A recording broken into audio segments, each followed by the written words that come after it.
All right, I'm going to try this out. Let's see what happens. I said if I get 50 followers on my Twitch channel or page, then go live. I got 40, so I thought I'd come on here just for a few minutes. Let's see if anyone shows up. Live viewers, comments show up over here. Okay, mobile live dashboard manager. Channel directly from your phone. Let's see. I've only ever used Twitch to watch the A show, the April Hunter. So if you're a fan of her, you should go check it out. Or if you're just a fan of like good conversation, you should go check it out. The A show. And I know that my friends Stoner Jesus and Vince Russo also have channels on here, but I usually watch their stuff on Twitter or on YouTube. So doesn't look like anyone's joining me. I'm afraid to click out of this. I'm using my StreamYard to stream to my Twitch. I don't know if I should not be doing that because I want to be able to do things like this. I should have been prepared.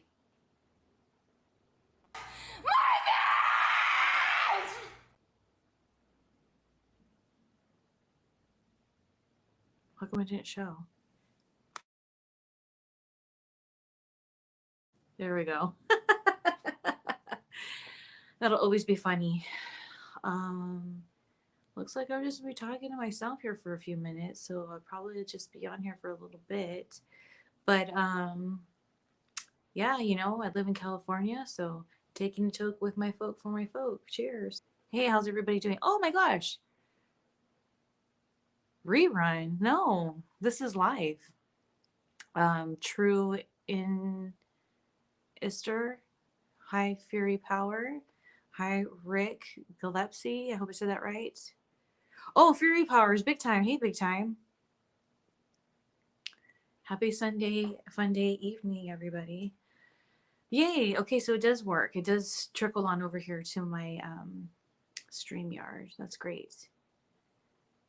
Great. So there's a gal that I follow on Twitter. I feel like we've been Twitter friends for a really long time, Bree. And she does a lot of live streams on her Twitch. And she'll just be like, hey, let's go smoke and paint. Hey, let's go smoke and cook. And I was like, you can do that? That's like a thing? And you can build a community like that? I want a part of that. I suck at this Twitch thing too, Rick. I don't know much about it, but I'm here. I'm willing to try it out. I told myself I'll try it out for the month of March, see how it goes, if I will continue it in April or not. Maybe I will, maybe I won't. Who knows? In the near future, I'm going to be opening up more on probably my YouTube channel. I'll probably do double duty. If this works out, I'll do it on here and on my YouTube channel. But just discussing like the health issues more in detail that I've been going through since November, having an emergency operation in November, or surgery rather. It's operation, surgery, same thing. It just sounded weird to say operation. I don't know. Angelina Love was amazing as always yesterday. My third time meeting her. I love, no pun intended, Angelina Love. Oh, shall I see why the rerun comment is there? Below your name, it says streaming a rerun. Does it? Oh. I'll have to look into that.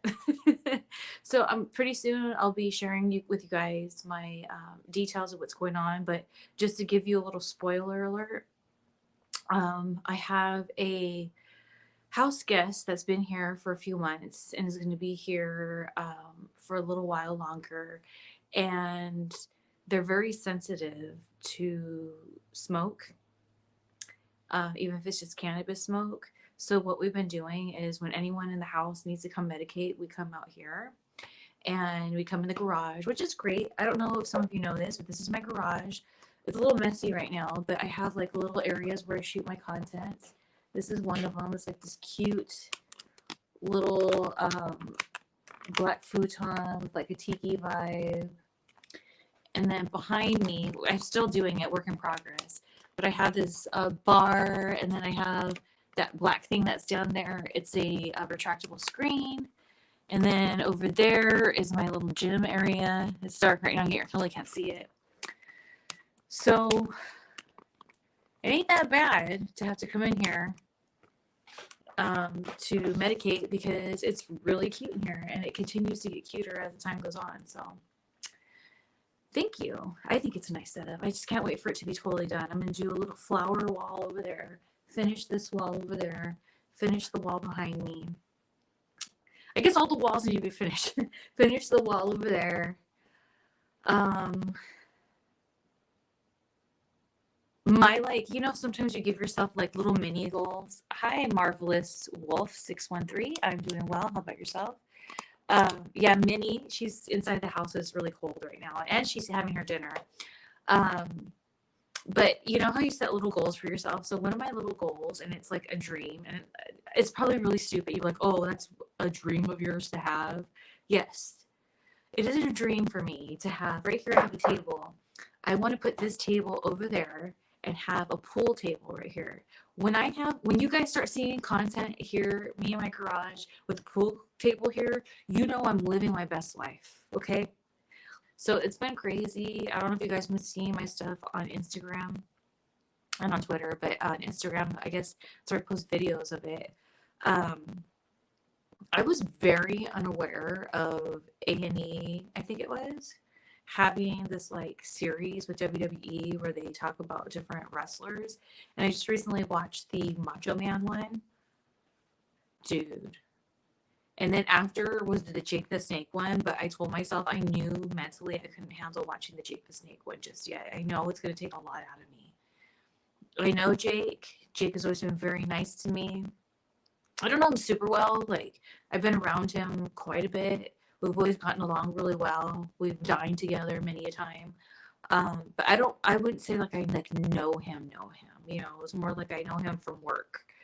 But I know just from talking with him and then hearing things along the way, how dark his tale is. See, yes, Big Time Bryce's Jake one was very deep.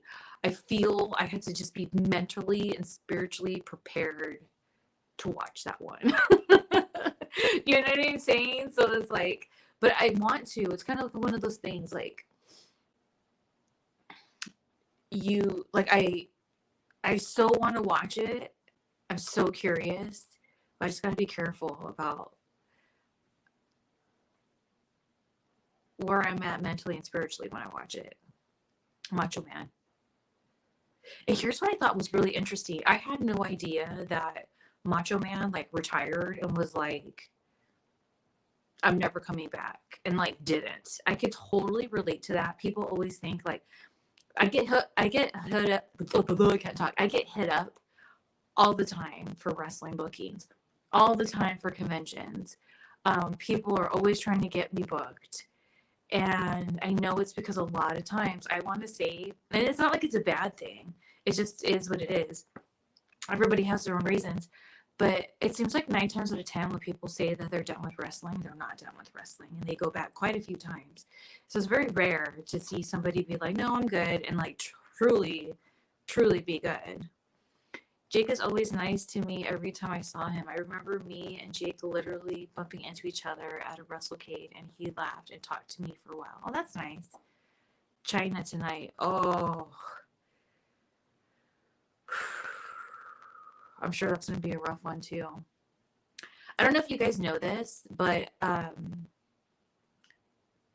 the last straw for me to wanting to retire from wrestling was when Balls Mahoney and China passed away. So that's going to be deep. I have to be prepared for that one too. I also met Hacksaw Jim Duggan yesterday at the show. He was super nice guy too. Yes, he's very nice. I know sometimes like wrestlers can be douchebags and not cool to their fans, but I feel like even people I don't like in the wrestling business, they're pretty cool to their fans, because like without the fans, we're nothing as wrestlers and performers. So like I do hear like some stories, or I've seen it firsthand with my own eyes, like some wrestlers, both male and female, it's like being annoyed with fans, or just like over it, or just don't look at them that way. But I kind of feel that's the minority, because like I said, even people who I think are super shady in real life, who are complete jerks, complete bitches, backstabbers, not good people, both male and female, I still see how they treat their fans, and they're really cool to their fans, and that makes me at least not hate them. I don't like them, but I don't hate them for reasons like that.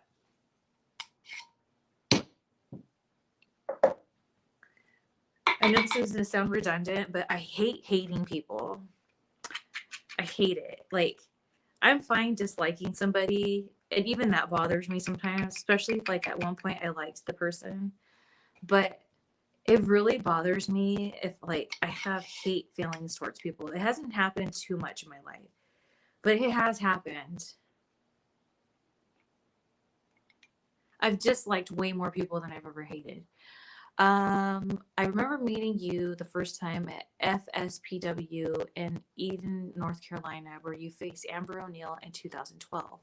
Oh, I had some really great matches with Amber O'Neal. I really did. It's one of my favorite matches I ever had was actually with Amber.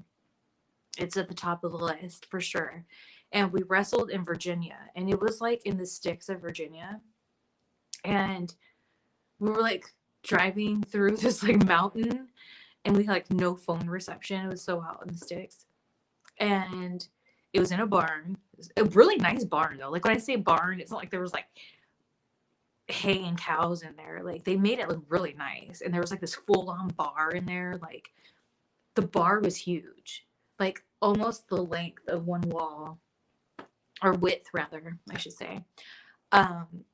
And what I used to like to do when I'd get like to a show or whatever, especially if I knew I was having a match with somebody that likes to like have a lot of fun and like do kind of like off the wall kind of things, I would scan the room that the ring was in to see if there was anything that popped out to me. Like there's been times where like a trash can has popped out to me, so like, okay, let's use the trash can. Like, and usually I tell somebody like, let's do a trash can spot, whether it's me getting thrown into a trash can, me hitting somebody with the trash can, or someone hitting me with the trash can. I've definitely had somebody, like we've done the old spot where I'm going to hit them, but then they reverse it on me, hit me with it, and then put the trash on me. Here's the thing for you wrestlers out there. I love being a dominant heel in wrestling, but what I like the most is when I'm being a dominant heel, but I'm still jobbing out. I don't know why. I love it. I love like being badass and strong and like doing things. But I also, that's why I like when I'm saying like, oh, they threw the trash on me. Like, I just think it's really funny. And I think one of the reasons why I think it's funny is because people typically, and I think it's because of the way I look, they don't expect me to like be down to have like trash thrown on me, or there's a time I've been like suplexed on a bar top. Like they don't expect that. So then I want to give the fans, going back to the fans, I want to give the fans something that like they didn't expect to see out of a match for me. So going back to Amber in Virginia. So I was scanning the room, and I was like, wow, that bar is really awesome. And it was like that real dark wood, real nice. And in the middle of the bar, because like I said, it was really long. So like in the middle, there was a stripper pole. And I was like, oh, we got to use the stripper pole. So P.S., I was wrestling as Wonder Shelly at the time, meaning I used to wear a Wonder Woman costume when I was Wonder Shelly. And so Amber and I at that time, we did this whole, like, I stayed with her for like a couple weeks, and we just like wrestled as many places as possible kind of thing. So that's why we ended up with like this show that was like way deep in Virginia. And Oh my gosh. Okay. Marvelous said, I also remember the stripper pole elbow drop you hit on her. That was in Eden, North Carolina. I didn't realize that's where it was. I thought it was in Virginia all these years. Okay. Eden, North Carolina. I'm so glad that you brought it up then. When Amber and I were putting our match together, I told her, I was like, dude, let's go out to that stripper pole. And then, like, I'll give you an elbow drop. I'll climb up on top of the stripper pole like a stripper, and I'll swing down like a stripper, and then come down with the elbow drop. And Amber is so down to do almost anything. I just love wrestling Amber. Like, we have a lot of fun throughout the years that we got to work with each other, whether it was we're on the same side or we were opponents or on opposite sides, like whatever. Oh my gosh, Marvelous, please tweet it to me. Tweet it to me. Oh, RTU. Or if you're not on Twitter, do it on Instagram. So let's see what we're going to do here. I have this one. I buy from a grower, legally, by the way. And I get makeshift labels here, so I can't read what this is, but I'm going to go ahead and get into it right now. Because here in California, under Proposition 215, I just messed myself up. Under Proposition 215 and SB 420, this is totally legal, and I'm very grateful for cannabis. I'm not over here trying to be all like, yeah, I'm just this pothead. And if that's who you are, that's totally fine. I'm not making fun. I'm just saying, like, I think sometimes people think that, like, when I do stuff like with my podcast with Stoner Jesus, Shelly SJ Smokeout, check it out, ShellySJSmokeout.com. It's on Vince Russo's network right now. But like they think it's just like about being like, yeah. But I'm not that kind of a stoner. I'm the type of stoner that I wake up at 5 in the morning and have my coffee and medicate. And that's getting the day started. And I get very energized, and it's just part of my routine. Anyways, going back to my match with Amber. So apparently it was in Eden, North Carolina, not Virginia. It was in that barn. Marvelous knows how far it was in the sticks, but it was a nice barn, excuse me. So when I went up there at the show, we did the spot. I went up, climbed up top, came down. The place went crazy. And so I was like, dude, we have to do it again. So I did the one more time. So I went and did it again. Boom, hit it. And let me tell you guys something. Like, yeah, maybe that wasn't me in TNA. Maybe that wasn't me in WWE. Or, I always wanted to work for Lucha Underground or for WOW. It wasn't on those shows either. But damn it was in that bar in Eden, North Carolina. At the time, I was very close with Amber O'Neil, so it was quite the treat to be able to do these shows with her, because at the time, she was like one of my best friends. We don't really keep in touch. Time goes by. You get distant with people. Life happens, right? Positive vibes to Amber. But we were really tight at that time, so it was really magical. And that's what was the allure to me in wrestling when I decided that I truly wanted to commit myself to doing wrestling. I remember when I was here in San Bernardino, I trained at the School of Hard Knocks in San Bernardino, and I would see these dudes that were doing wrestling for like many years, and they'd have these stories, about,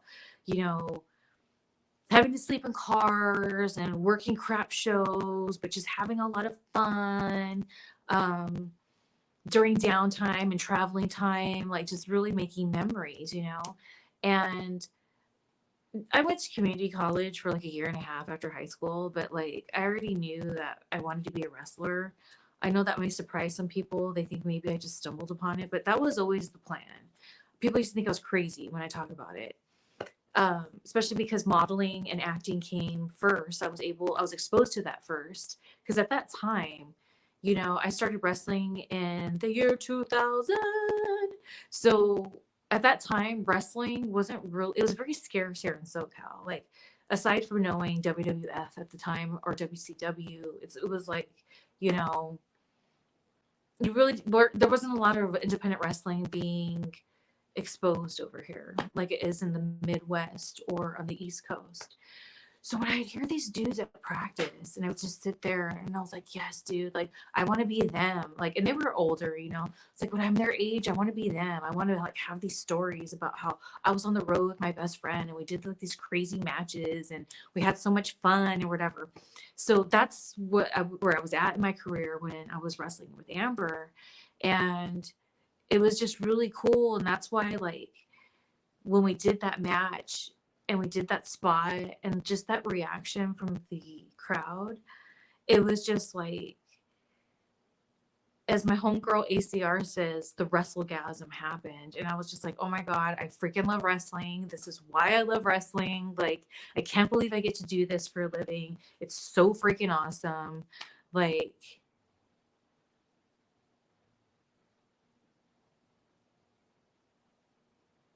Eden Fairgrounds. It was a barn, right? It was a barn. Am I mixing two stories up all these years? You have a pic of me and Amber. Oh, yeah, we got that. Big Time has pasta. Heck yes.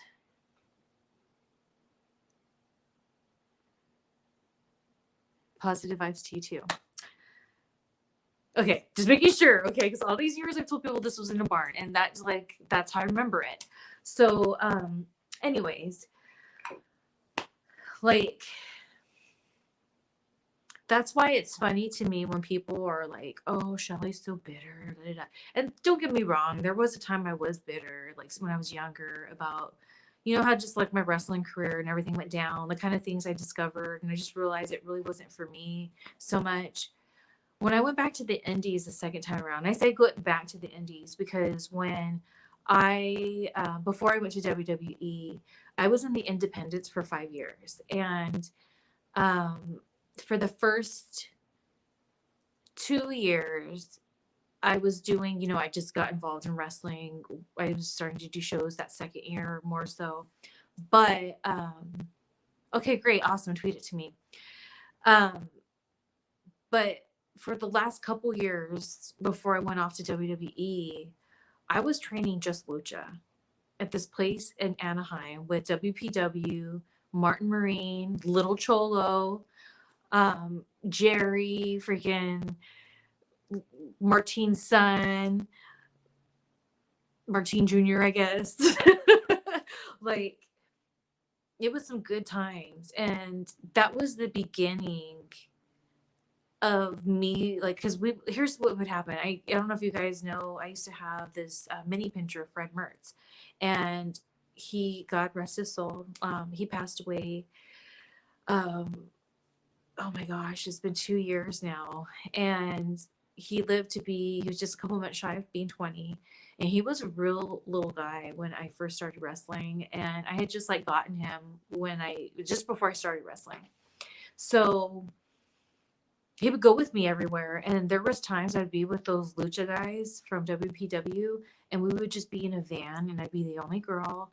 And we would just drive to like Texas and Mexico, and like those those stories that the guys would talk about, I was living. That was like my first like sneak preview of it, you know? And when I went to OVW, it was a little different, but I needed it. I was just talking about this morning. You know, I lived in this house eventually. I was there for a couple years. And before I moved back to California, I was living in this house, and it was actually owned by Nova, the wrestler Nova. And he was renting it out to me, Santino Marella, Damian Sandow, Pat Buck. And we had other people that come and go, Little George. We had Big George. So it's like, you know, sometimes wrestlers would come and crash there for a couple days, whatever. But we were like the main group there. Me, Sandow, Santino, and Little George. And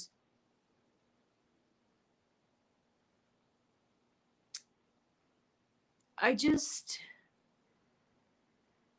needed to have that foundation at that time in my life. And I'm just so grateful for it because it's helped mold who I am today. that's when I learned that you could be a pothead and you can be totally healthy, and it can actually, as an athlete, really help you out. Like those, some of those people, I won't say who because I don't know who's open about it, but some of those guys um, helped teach me that, you know, using cannabis responsibly. And it was really awesome. So like, I wasn't really having those like road type stories like when I was in WWE. TNA was completely different because, you know, it was at the same place typically, unless it was a pay per view. So when I went back to the Indies after my TNA days, so I took a little break. That's when I was like, dude, I don't have to be on TV to do what I love. If anything, this takes kind of the pressure out. Yeah, I'm not making it nearly as much money, but as I was in WWE, and then at times I was making more money than I did in TNA, so that worked out. But it was like, that's where I really got down, and that's where people don't realize because they typically only know me from WWE or TNA, and they didn't really have me wrestle at either, you know. So maybe a little bit more in TNA, but WWE certainly not. So it's fine. People want to talk about me, say I suck, and all this, and then there's the infamous.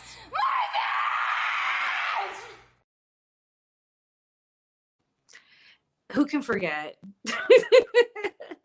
So, you know, I don't care. People can say I suck all day long. I really don't care. People who trained with me know I don't. People who have been at these shows know I don't. And really, that's all that matters to me. So there you have it. Anyways, thank you guys for joining me for my first stream here. We'll see how it goes. Maybe this will be an ongoing thing. Maybe it'll just be for the month of March. I don't know. We shall see. I hope you guys have a good night.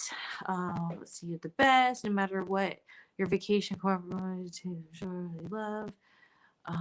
Let's see. Anyone? I found the pic. I'm about to. Okay, I got that one. Yeah, there's in the bar. Okay, good. I got it all. All right. All right. Hope everyone has a good night, and I'll talk to you soon. Adios.